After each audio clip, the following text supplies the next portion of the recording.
네. 그러면 오늘도 우리 박병창 이사님과 함께 네.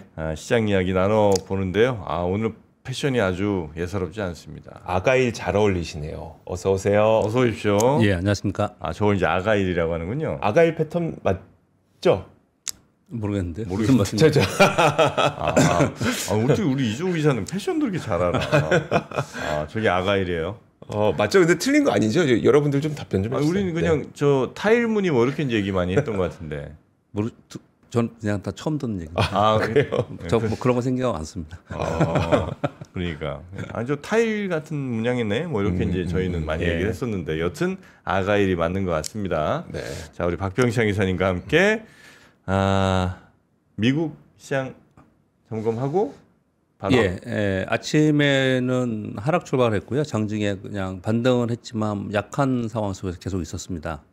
그런데 후반 들면서 상승하기 시작을 했고요. 뭐 상승폭이 아주 크지는 않지만 조금씩 올라오고 시작을 했고요. 특이했던 점은 종가에 플러스로 만들었어요. 나스닥도 그렇고 S&P 500도 종가에 올렸어요. 네. 그래서 트럼프 대통령의 다보스 포럼 연설 요 부분이 시장에 영향을 많이 주었다. 이제 그렇게 해석을 하고 있습니다.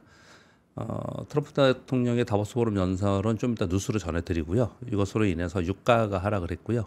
2년 만기 국채 수익률도 소폭 하락을 했습니다. 그래서 시장이 상승하는 모습을 나타냈습니다. 지금 보시면 애플이 마이너스 0.08, 테슬라가 마이너스 0.66, 엔비디아가 플러스 0.10, 마이크로소프트가 플러스 0.11, 마이크로는 요즘에 꽤 올라왔었거든요. 그래서 매물이 좀 나온 것 같고요. 아마존이 플러스 0.17, 알파벳이 마이너스 0.20. 업체는 다 보합이잖아요. 네. 전반적으로 오전에는 좀 하락을 했다가 오후에 좀 반등을 하면서 그냥 보합권에서 마감을 했습니다. 그래서 아주 특징적인 것은 있는 건 아니었고요. 다만 트럼프의 입을 통해서 유가 하락 그리고 인플레이션을 잡겠다 그리고 금리 인하를 이제 푸시하겠다 뭐 이런 내용들이 나오면서 시장에서 좀 반기는 그 정도의 상황이 좀 됐습니다. 네. S&P 500은 6,118포인트니까 역사적 신고가입니다.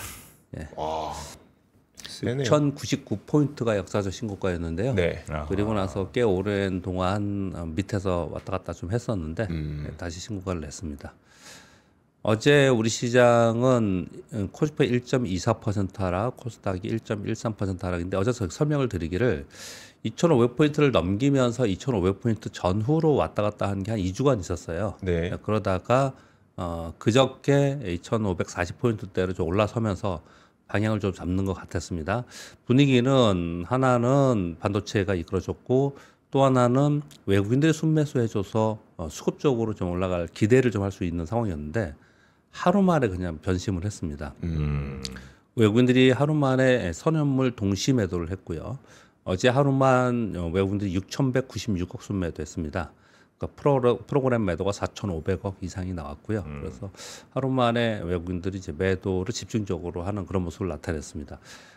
이 부분이 우리가 연휴를 앞두고 있는 리스크 뭐 이런 부분들도 분명히 있지만 그 하루 만에 곧바로 매도를 했다는 부분들이 네. 시장에서는 여전히 아니구나 뭐 이런 생각을 좀 하게끔 된 건데요. 그래서 그렇지만 이제 지수는 여전히 2,515포인트, 2,500포인트를 깨고 있지는 않습니다.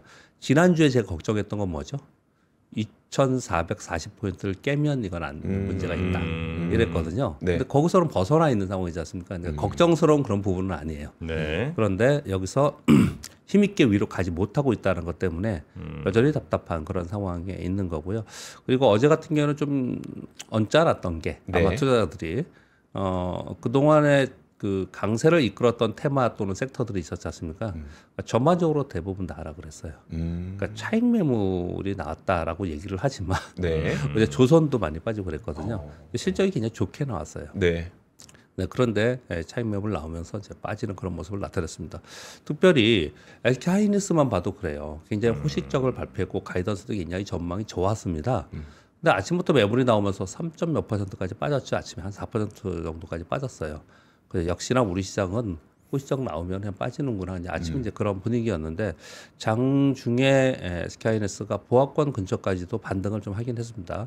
마감은 한 마이너스 2% 했는데요. 물론 저점으로부터는 올라오긴 했지만 호실적 발표하고 가이던스도 굉장히 좋게 나왔습니다. 올해 HBM만 매출이 100% 이상으로 전망의 가이던스가 나와 있는 상황입니다. 네. 이런 상황인데 매물이 나오면서 빠지는 그런 모습을 나타냈습니다. 외국인들은 소폭 매수를 좀 했지만 기관들의 매도가 좀 있었습니다. 장중 저점으로 또 반등을 했지만 전반적으로 좋지 않았다는 거고요. 어제 섹터별로 보면은 전력 설비 있잖아요. 네.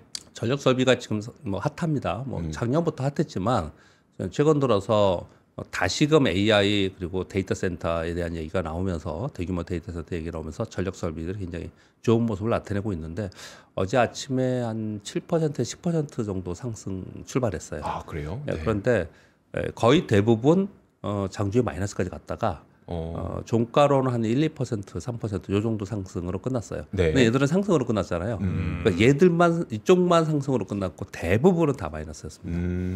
물론 개별적으로 삼성바이오로직스 같은 경우는 호실적 나오면서 네. 이제 플러스 뭐 23%에 끝나고 그랬는데 하여튼 전체적으로 매물을 맞은 그런 상황이었습니다. 예전 같으면은 이제 그런 생각이 들죠. 뭐 긴 연휴를 앞두고 있으니까 리스크 회피를 위한 매물이 나오는 거다. 또는 뭐 예전에 이런 얘기도 했어요. 설 자금을 마련해야 되니까 팔아야 된다. 뭐 이런 얘기. 맞아, 그런 얘기 있었어요. 예전에 그런 얘기를 했는데 지금은 설 추석 전에 상황 자체가 그런 부분은 좀 아닌 것 같고요. 다만 외국인들의 매도는 이제 그런 부분 리스크 회피 매물이 좀 있었다. 그렇게 좀 생각이 들고요. 네. 이게 추세적인 상승, 추세적으로 매수하거나 매도하는 모습이 없기 때문에 등락을 보이고 있고 어제 하락으로 인해서 또 굉장히 실망스러우실 거고 그리고 우리가 쉬는 동안에 미국은 빅테크들이 실적 발표를 하기 때문에 미국 상황이 또 어떨지 모르지 않습니까? 네. 그런 부분들이 상당히 보수적으로 작용을 했다고 보여집니다. 그래서 뭐 하루 또 올라가서 분위기 좀 좋아서 잡았었는데 또 그 다음날 곧바로 내려서 그것도 전반적으로 어제 거의 전 섹터가 내렸습니다. 그래서 연휴 앞두고 좀 기분 좋은 마감을 좀 하지 못하는 뭐 이런 상황이 좀 됐습니다. 물론 오늘 하루가 있지만 오늘도 뭐 특이한 상황은 좀 그런 상황은 없는 부분입니다. 그리고 장중에 오늘 BOJ의 금리 회의가 오늘 끝나고 발표가 있을 것입니다. 금리 인상으로 거의 지금 얘기를 좀 하고 있는 상황이라서 네. 금리 인상 발표가 나오면 우리한테는 뭐 악재성 재료예요. 그래서 아마도 이 부분 때문에 뭐 설을 앞두고 우리 시장이 아주 기대하는 그런 시장은 좀 못 될 것 같다 이런 말씀을 드리겠습니다. 그리고 이제 미국 시장이 다시 신고 이슈가 됐는데. 트럼프 정책의 기대와 우려를 동시에 갖고 있는데 어떤 구간에서는 기대를 갖다가 어떤 구간에서 우려를 갖다 그러고 있는데 지금은 확실히 허니문 효과가 있는 것으로 좀 보여집니다. 예를 들어서 이런 겁니다. 뭐 스타게이트 얘기를 하면서 네. 막 트럼프 시기에 AI가 이렇게 발전할 거다 막 이렇게 얘기를 좀 하고 그리고 요거 하나 먼저 말씀 좀 드리면 사우디아라비아의 빈살만 왕세자가 미국에 6천억 달러 투자하겠다라는 통화를 했다. 뭐 이런 얘기들이 좀 어저께 나왔죠. 6천억 달러요? 예. 근데 트럼프 대통령은 1조 달러 하게끔 하겠다. 이렇게 얘기 좀 하고 있는데요. 맨날 그 예전에 손정희 회장한테도 1,000억 달러 우리가 뭐 미국에 투자하겠습니다. 2천억은 안 되겠니? 6천억 하겠습니다. 1조는 안 되겠니? 예, 이제 빈살만 왕세자가 트럼프에게 4년 동안 미국과의 투자 및 무역에서 약 6천억 달러 투자를 하겠다. 이게 무슨 얘기냐면요. 무역에 6천억 달러 투자한다는 말이 뭐예요? 그러니까 많이 사준다는 거예요. 미국 많이 사준다 이런 얘기. 그리고 미국에 투자한다 이 얘기를 좀 하고 있는 거고요. 그러면서 이런 얘기까지 했습니다. 트럼프 개혁으로 미국은 전례 없는 경제적 번영을 누릴 것이다. 이런 코멘트를 남겼다는 거예요. 이게 지금 이제 보도에 나오는 겁니다. 네. 그러니까 제가 왜 시황하면서 이걸 먼저 말씀을 드리냐면 트럼프 지금 되고 나서 이런 게 다 허니문 효과인 것 같아요. 지금 이제 모두 다들 빅테크 기업들도 그렇고 전 세계 국가들도 그렇고 트럼프의 줄서기. 네. 대단하십니다. 우리는 투자하겠습니다. 우리 그 밑에 줄 서겠습니다. 다 그러고 있는 거예요 지금요. 참 씁쓸한 면도 있습니다. 우리 주식시장에 있기 때문에 주식시장만 바라보면은 거기서 이게 효과가 어떻고 그리고 이런 것으로 인해서 성장률이 일어나고 그래서 또 섹터의 성장이 일어나고 이런 부분들은 그것만 보면 뭐랄까 있는 그대로 그 팩트로 그렇게 우리가 해석을 하면서 투자를 하지만 네. 그냥 내가 주식 투자 안 한다고 생각을 해보세요. 뭐야 이게 다들 지금 이제 그러고 있는 진짜 미국만 있는 뭐 이런 얘기를 좀 하고 있는데 맞아 또 말씀을 드리면 그런 생각들이 많이 드는데 더더욱 어제 다보스 포럼 화상연설 있었지 않습니까? 아까 공 기자님 잠깐 전해주셨는데 네. 다시 한번 말씀드리겠습니다. 4년 동안 본인이 하려고 했던 것 그동안에 얘기했던 것들을 압축해서 얘기했고요. 그리고 확실하게 나는 이거 할 거야라는 걸 보여주는 아주 짧은 연설이었던 것 같습니다. 법인세 인하할 거다. 그리고 감세 정책 여러 가지 쓸 거다. 반면에 관세는 인상할 거야. 그러니까 전 세계 기업들 너희들 다 미국에 들어와서 생산해. 안 그러면 관세 맞을 거다. 이게 뭐예요? 전 세계 각각의 국가들에 속한 그 나라의 기업들이잖아요. 네.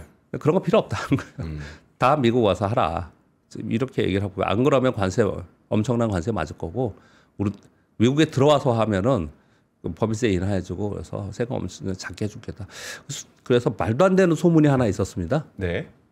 지금 벌써 꽤 지났는데요. 한 달 동안 워낙에 삼성이 안 좋은 얘기 계속 있어서 말도 안 되는 소문이라고 말씀드립니다. 삼성이 미국 갈 거다.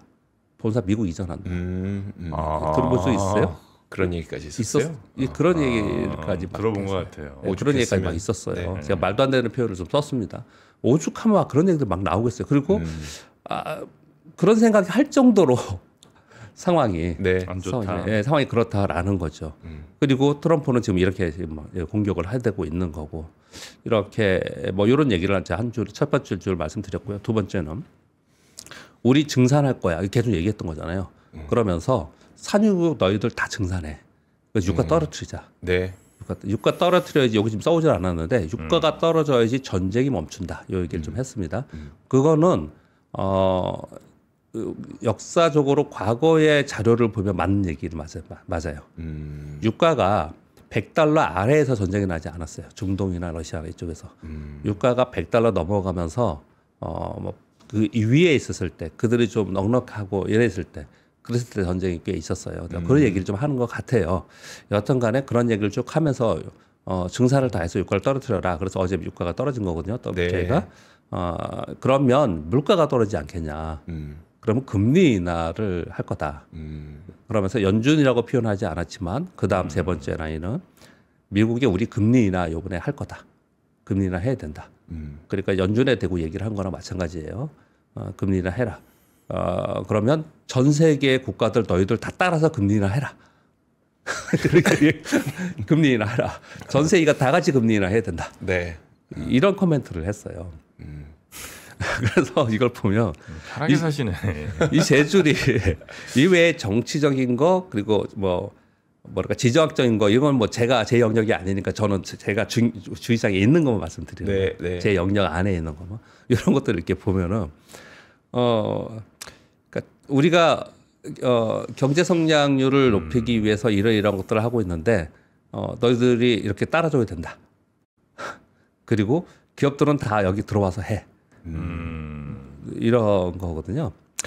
그래서 어찌 생각해 보면은 그냥 이렇게 될 바에니 우리 투자자분들도 오래 되신 분들이 저와 예전에 하신 분들, 뭐 기업도 하셨던 분들 이런 분들은 미국을 뭐 전 세계 못 이긴다. 옛날에 중국이 미국 쫓아간다 뭐 이러는데 중국 절대 못 쫓아간다. 그냥 미국이 하는 대로 추정해서 투자를 해야 된다.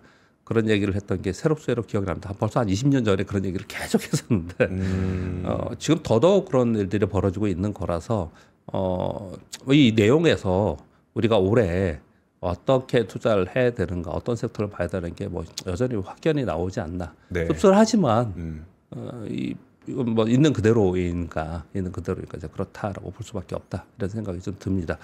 뭐 이런 얘기들을 또 제가 왜 이렇게 또 드리냐면 이 한 줄 때문에 이렇게 말씀드리는 겁니다. 허니문 효과가 확실히 있는 것 같다. 지금 네. 초반에 그냥 전 세계가 다 줄 서고 있고 돈 준다 그러고 있고 그런 것들이 시장의 반영이 미국 시장에는 네. 반영이 되고 미국 시장이 좋다라는 것을 거꾸로 우리 11월 초에 그랬잖아요. 거꾸로 우리 시장은 상대적으로 약한 거예요. 상대 국가인 신흥국에는 상대적으로 약한 모습이 지금 나타나고 있는 것 같습니다. 그리고 또 한 가지는 지수 레벨에 대한 우려는 계속해서 지금 나타나고 있어요. 그러면서 여러분들도 한번 생각해 볼 필요는 좀 있습니다. 요거 좀 설명을 좀 드리면 지수 레벨에 대한 우려가 계속 있다는 거죠. 꾸준히 여러분께 말씀을 좀 드렸고요. 그런데 여전히 신고지수 다시 찍었지 않습니까? 네. 어제 신고지수 찍은 날 제이미 다이먼이 또 한마디 했습니다. 이것도 그래요? 같이 얘기를 하겠습니다.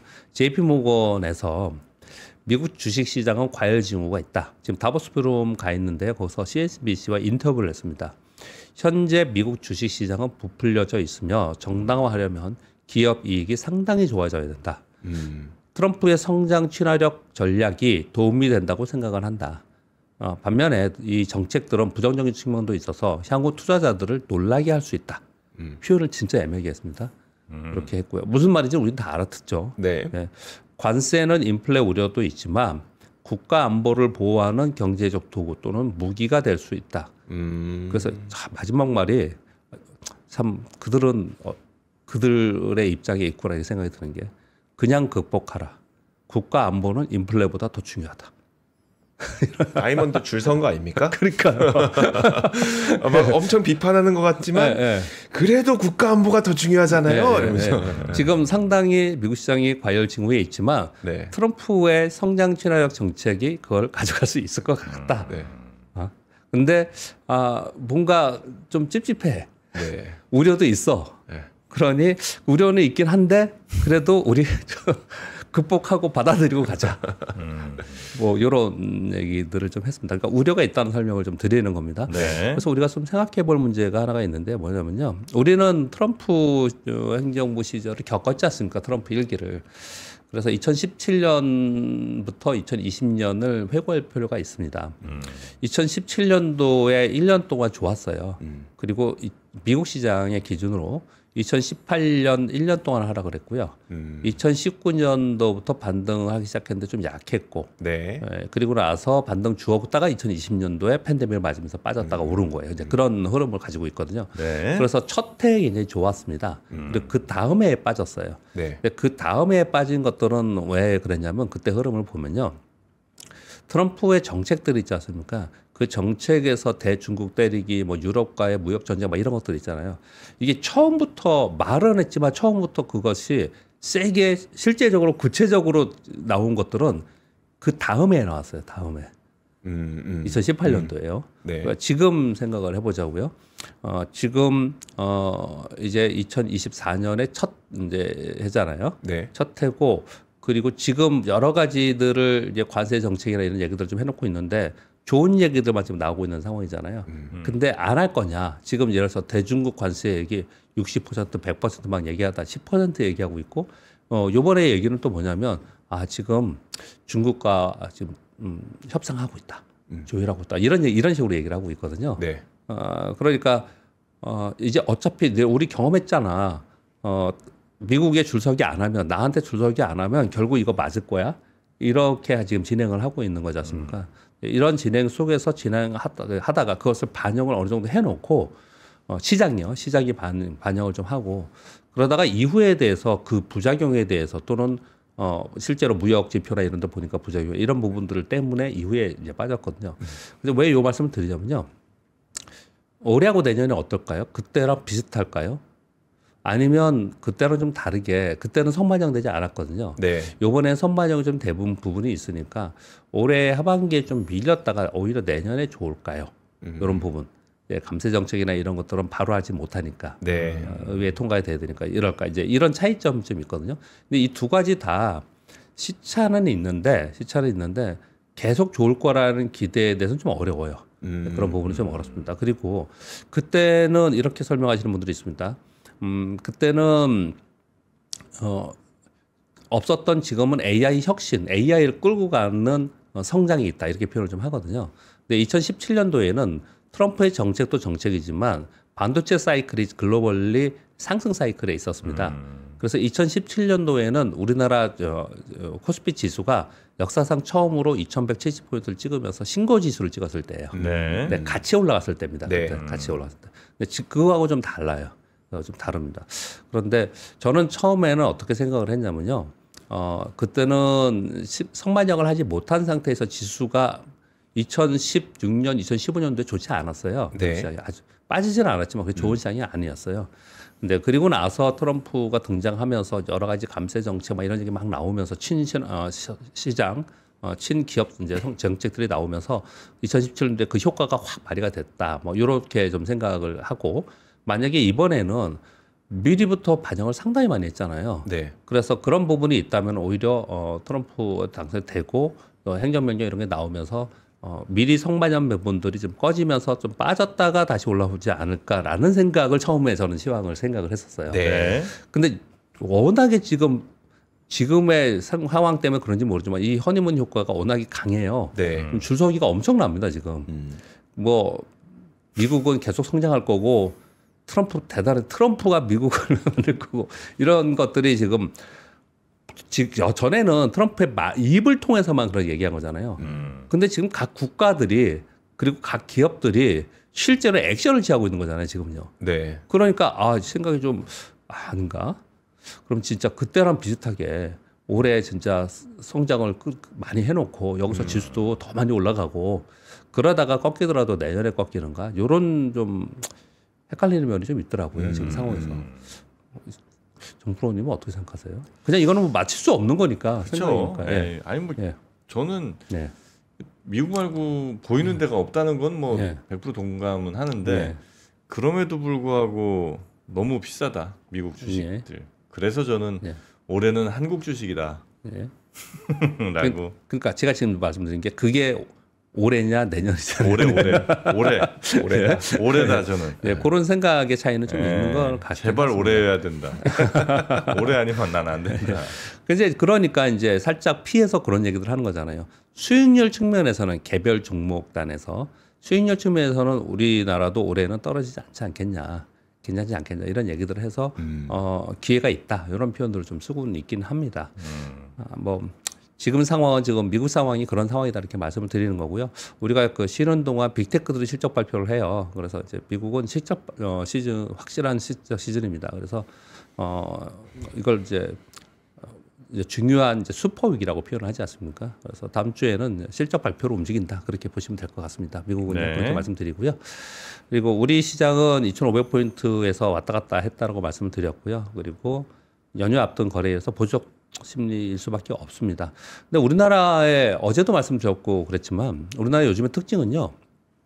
상승 종목과 하락 종목의 수급 차별화가 극심화되고 있습니다. 근데 이거 올해 내내 이럴 것 같아요. 네. 주식시장은 여전히 그렇다고 하지만 그렇지 않습니다. 우리가 가만히 보면은 방송을 오래 들으신 분들은요. 네. 주식시장이 좋을 때는 선순환됩니다. 그러면서 섹터별로 순환하면서 올라요. 네. 그래서 반도체가 오르다가 얘 좀 잠깐 쉬는 동안에는 반도체 수급이 일로 들어와서 바이오든지 2차전지가 오르다가 이러면서 순차적으로 오르거든요. 안 좋을 때는 순차적으로 빠지고 네. 수급이 이제 그렇거든요. 그런데 보통은 추세적인 상승이나 추세적인 하락이 있을 때는 그런 모습이 나타나는데 네. 시장이 방향이 없는 박스권에서는 순환이라는 게 별로 안 나타나요. 그래서 상승 종목하고 상승하는 섹터 또는 종목하고 하락하는 섹터 또는 종목하고 이 극심한 차별화가 되고 이게 확실하게 어떤 강한 모멘텀이 생겨야지만 바뀌면서 그게 수급이 전체적으로 왜 우리 그레이드 로테이션이라고 하듯이 수급이 네. 확 바뀌든지 아니면 시장 전체가 좋아져가지고 안 좋았던 섹터도 같이 올라오든지 이런 모습이 나타나야 되는데 지금 그런 게 현재는 없고 그리고 당분간 새로운 모멘텀이 생기면 우리가 그런 방송을 또 하겠죠. 네. 근데 지금 그런 부분이 없지 않습니까? 그러다 보니까 여러분 보시면 어제 조선이 빠지고 했지만 뭐 조선 기자재, 건설 기계, 뭐 좋았던 것도 전력 기계 얘네들은 처음에 밑에서 저도 밑에서 봤을 때 얘가 한 이익이 한 300억 정도 나는데 올해 300억 나고 내년에도 한 그보다 높을 것 같은데 시가총액이 한 1,000억, 1,200억, 1,500억 이런 종목이 꽤 많았어요. 네. 그래서 이런 건 좀 괜찮겠다 이렇게 생각을 했는데 걔네들이 시총이 4,000억 됐어요. 4,000억 되고 5,000억 되는 애들이 많습니다. 네. 그러면 이거 좀 너무 많이 오른 것 같아. 이거 너무 과하게 반영하는 것 같아. 이런 생각이 들거든요. 근데 매일매일 장이 열리면 걔네들만 오르고 걔네들은 계속 오르고 수급이 네. 걔네들은 오르고 또 아니죠. 나중에 보면 또 어떻게 될지 모르지만 지금의 네. 현실은 그렇다는 표현을 좀 드리는 거거든요. 그래서 슬림화된 섹터, 슬림화된 종목이라는 표현을 많이 씁니다. 그러니까 지금 그게 확실하게 변화되기 전에 아래에서 조금이라도 반등 주는 종목을 사서 이제 시작하겠지. 이건 좀 위험하다. 그런 생각이 좀 들어요. 그래서 특히 올해 우리 시장을 전체적으로 길게 끌고 가기 좀 어렵다는 표현을 많이 쓰지 않습니까? 작년에도 그랬고. 그래서 어제 말씀드리기를 센 종목이 더 가는 지금 경향을 계속 보이고 있다라는 표현을 좀 드리고 있는데요. 이거 좀 더 이어질 것 같아요. 그러니까 관심은 가지시되 굉장히 안 좋았던 섹터에서 턴아웃 됐을 때 수익이 높은 건 분명히 맞거든요. 네. 그냥 관심은 가지시되 투자 자체는 올해 좋다고 하는 아까 트럼프 대통령이 뭐라고 얘기하고 어떻게 할 거라고 얘기하고 뭐 이런 거 얘기하지 않습니까? 근데 그 일로 아까 정프로님 또 말씀하시기로 어쩔 수 없이 미국 쫓아갈 수밖에 없는 또는 미국이 성장하는데 같이 갈 수밖에 없는 산업 뭐 이렇게 우리는 이제 추정할 수밖에 없는 상황인 것 같습니다. 할 수밖에 없다기보다 해야지 되는 거죠. 네. 표현을 제가 잘못했네요. 해야 되는 이제 그런 상황인 것 같습니다. 자, 그 그리고 정도 못다 말씀드리고요. 전해드린 네. 오늘 또 홍춘호 박사님이 오시니까 제가 짧게 들려있죠.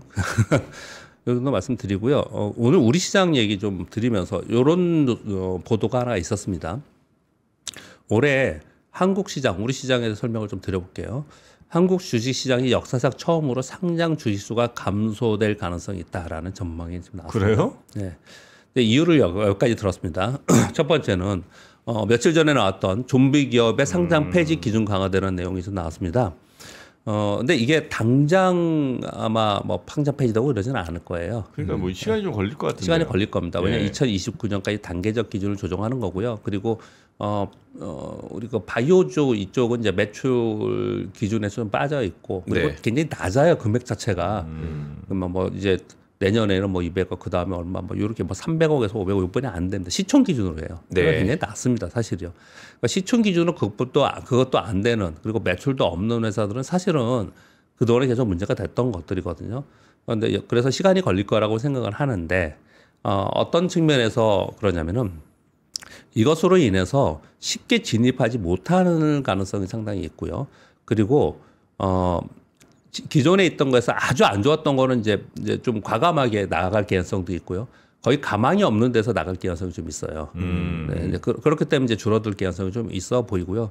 그래서 사전적으로 기업들이 좀 준비를 하지 않을까라고 생각을 해요. 그래서 이걸 쫙 나오자마자 이런 얘기하는 직원이 있더라고요. 그러면 시총이 1,000억 아래 종목들은 개인들의 트레이더들 영역이었고 별로 관심이 없었고 왜냐하면 기관 투자가들은 시총 1,000억 이하에 투자하지 않습니다. 기준이 정해져 있습니다. 네. 그런데 그들의 기업이 이거 상장 폐지되지 않으려면 뭐 어떻게 해서든지 뭘 하서든지 간에 올려놔야 될 거 아니에요. 요 사이에 그런 일이 벌어지는 거 아니야? 그래서 저가죽 봐야 되는 거 아니야? 이런 얘기하는 사람들도 있습니다. 또 역으로 그런 얘기하는 사람이 있는데 그건 이제 참고로 말씀을 드리겠고요. 그리고 또 한 가지가 있는 게 뭐냐면 IPO 할 때 기관의 의무 보유 확약을 확대한다라는 거예요. 이건 뭐냐면요. 의무 보유 기관을 확대한다. 의무 보유를 이제 약속하는 기관들, 얘네들한테는 가산점을 도입해서 IPO 시에 혜택을 주겠다 이런 거거든요. 네. 그러니까 이 얘기가 왜 나오냐면요. IPO 때 너무 과대평가된다 얘기가 굉장히 많았는데 단기 거래를 전문으로 하는 IPO 때 전문으로 하는 이런 기관들이 너무 많았다는 거예요. 그래서 기관의 의무 보유 기간을 뭐 길게 하든지 아니면 의무 보유 기간 이거를 확약하지 않는 데들은 하면 바로 팔잖아요. 보면요. 네. 바로 팔지 않습니까? 이런 것들을 좀 줄이자 이런 얘기를 좀 하고 있는 상황이라서 이쪽 부분에도 좀 강화된 부분이 좀 있기 때문에 전체적으로 뭐 상장 수가 막 늘어나고 이런 부분을 좀 제어하는 역할을 할 수 있다 이런 표현을 쓰고 있는 거고요. 이제 거래소가 이렇게 한다는 거예요? 예. 예. 두 번째는요. 감독원입니다. 두 번째는 유상증자 심사 강화에 지금 흐름이 나타나고 있다라는 거예요. 그래서 공시 심사실을 국으로 승격해서 인원도 더 보강했다라는 거거든요. 상장사들의 증권 신고서를 면밀히 감사한다. 이거는 꼭 IPO만 얘기하는 게 아니고요. 뭘 얘기하는 거냐면 이 얘기는 증자 있죠, 증자. 네. 유상증자. 그리고 CB 같은 경우는 나중에 주식으로 돌아오는 거니까 그것도 그렇고요. 이런 부분에 여태까지 무분별하게 막 했던 것들 이거를 면밀히 심사해서 요번에 그래서 작년에 몇 군데 하지 못한 부분 기업들이 좀 있어요. 이걸 이제 면밀히 심사해서 함부로 하지 못하게 하겠다 이렇게 얘기 좀 하고 있는 거예요. 그래서 이런 부분들도 유상증자가 남발한 우리 시장에서 좀 제어하는 역할을 하지 않을까 이렇게 얘기를 하고 있는 거고요. 네. 그리고 세 번째는 자사주 매입 및 소각 요거 우리 없다가 밸류업 얘기 작년에 하면서 실제로 밸류업 얘기는 재작년 겨울에 막판에 나왔습니다. 네. 작년에 실제로 자사주 매입 소각이 꽤 늘었습니다. 늘었는데 요것을 지난해에 이어서 지속되지 않을까라고 지금 생각을 하는데 왜 그러니까 이거는 이제 실질적으로 주식수가 감소하는 겁니다. 네. 왜 이런 얘기들을 많이 하냐면요. 지금 물론 지금 현재 우리나라의 정치권의 혼란 속에서 이런 법제화돼야 되는 우리가 바라는 이런 것들이 좀 표류 상태에 있기는 합니다.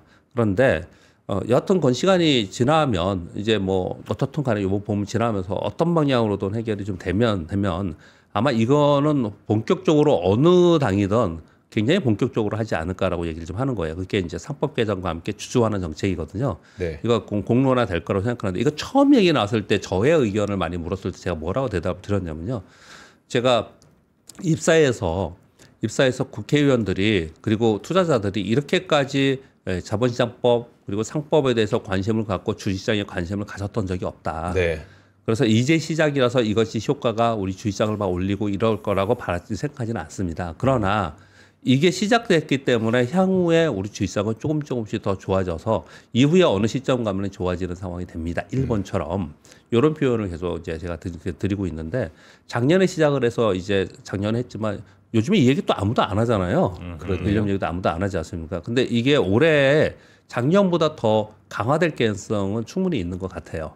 그럼 기업들은 어떻게 해야 되냐면 선제적으로 이걸 준비를 해놔야 되는 부분이거든요. 그래서 그런 부분들을 봤을 때 올해는 상장 주식수가 좀 감소하는 첫 해가 되지 않을까라는 기대를 좀 하고 있는 것 같아요. 네, 그런 부분도 생각하는 것 같습니다. 네. 그래서 올해 어제 그저께 말씀드린 걸 다시 한번 좀 말씀을 드려볼게요.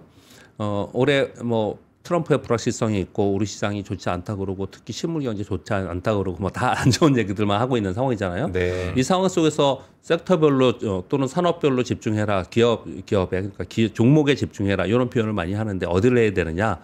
한 축은 다시 한번 뭘 비트하는 겁니다. 한 축은 정책, 트럼프의 미국의 정책을 추종하는 쪽으로 가야 되는 거고 한 축은 미국이 정책을 뭘 하든 상관이 없는 데들. 대답을 지었잖아요. 그때 음식료하고 뭐 이런 네. 이런 그런 쪽, 그 엔터하고 뭐 이런 쪽으로 또 한 축을 얘기하는 쪽이 있고요. 또 한 축은 이제 이번 주에 계속 얘기 드리는 거예요. 한 축은 어떤 정당이든 어떤 대통령이든 간에 사회가 세상이 그쪽으로 발전할 수 하는 그 기술에 추종해야 된다. 이거는 그냥 주식시장에서는 항상 이건 뭐랄까요? 정답이에요, 정답. 네. 그 기술로 가야 되는 거지 않습니까? 이 세 가지 축에서 보면은 이게 좀 이게 보이는 부분이 좀 있어요. 그런데 거기서 제가 이 세 가지를 말씀드렸는데 하나 말씀 안 드린 게 이겁니다. 지금 말씀드린. 이건 계속해서 지금 보고 있을 필요가 있어요. 그래서 이 증권가에서도 그리고 애널리스트 보고서들을 보면은 여전히 계속해서 시장에서는 얘기가 없지만 관심을 계속 가지고 있고요. 그리고 지금 요즘에 이런 걸 지금 우리 정치권에 해달라고 막 조를 수는 없잖아요. 지금 상황이. 네. 그런데 조만간에 이게 좀 다시 얘기가 나오면서 시장에서는 우리 시장에는 내부적으로는 제일 중요한 게 될 가능성이 있거든요. 그래서 이 부분을 좀 생각하시면서 이쪽 섹터에 이쪽 이슈에 어떤 종목들이 좀 좋을까, 어떤 기업이 좋을까 이런 것도 좀 생각할 필요가 있을 것 같습니다. 네. 트럼프의 입을 잘 보거나 아니면 이제 트럼프랑 무관하게 가는 친구들 아니면 기술이 확실히 이제 미래에 각광받을 뭐 대표적으로 AI 로봇 뭐 이런 거겠죠. 예, 네, AI로 그런 쪽으로 가고 가거나 있으니까, 예. 아니면 이런 밸류업에도 한번 투자해 이런 쪽으로 한번 본인의 잘 아는 분야라든지 아니면 본인이 어떤 투자 스타일이라든지 이런 거 잘 생각해서 요 네 가지 중에 하나 정도를 잘 가보면 그렇죠. 네. 요 마지막 말씀드린 거는 조금 너무 여러분 추상적인 같은데 주식을 보실 때 있잖아요. 이런 거 있습니다. 대주주가 너무 많이 갖고 있는 거 주식이 네. 왕창 다 들고 있는 데들 있잖아요. 그냥 두지 않을 거예요. 이게 나중에 이게 바뀌면 여러 가지 이게 자본시장법 바뀌어야 돼. 그런 것들이나 아니면은 자사주 있잖아요. 자사주를 또 왕창 갖고 있는 애들이 있어요. 네. 있죠. 그거 왜 갖고 있어? 이게 분명히 질문할 거예요. 네. 그런 데거나 아니면 또 반대로 대주주 지분율이 너무 약한데 이거 이 지분 갖고 이거 지배 구조를 가지고 있어? 그런 데들은 제가 보기에는 아마도 지분을 더 살 가능성이 있어요. 그런 데들은. 그러니까 잘 보시면 지분 구조를 좀 보시면서 네. 그리고 유보율만 엄청나게 높게 쌓아놓고 그냥 가만히 있는 기업들도 있어요. 네. 그럼 너 유보율 쌓아놓고 뭐 할 건데? 이런 질문을 이제 앞으로 계속 할 가능성이 있으니까 그런 기업들을 한번 좀 골라놓을 필요가 있다. 이렇게 구체적으로 보면 말씀을 드립니다. 네. 자, 오늘 우리 박병창 이사님과는 이 정도로 네. 마무리하고요. 아, 이제 설 연휴가 예, 이제 시작인데 우리 이사님 잘 쉬시고 예, 예, 충전 많이 하셔서 알겠습니다. 네, 다음 주에 뵙도록 하겠습니다. 아유, 늘 감사합니다. 새해 복 많이 받으시고요. 새해 복 많이 받으세요. 예, 대단히 고맙습니다. 감사합니다. 삶의 격을 높이는 9가지 지혜를 함께 나눕니다. 위즈덤 칼리지 시즌 2 영상 아래 링크를 클릭하시면 자세한 내용을 확인하실 수 있습니다.